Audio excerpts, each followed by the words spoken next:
কোষে দেখি 4, পাতা নম্বর 54, ক্লাস 10-এর বই, West Bengal board of secondary education. কোন ঘনকের একটি বাহুকে 50% কমানো হলো, মূল ঘনক ও পরিবর্তিত ঘনকের ঘনফলের অনুপাত কত? তো ধরি ঘনকের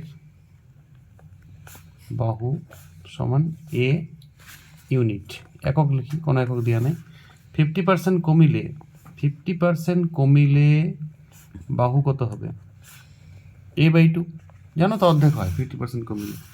তাহলে এখন মূল ঘনক ও পরিবর্তিত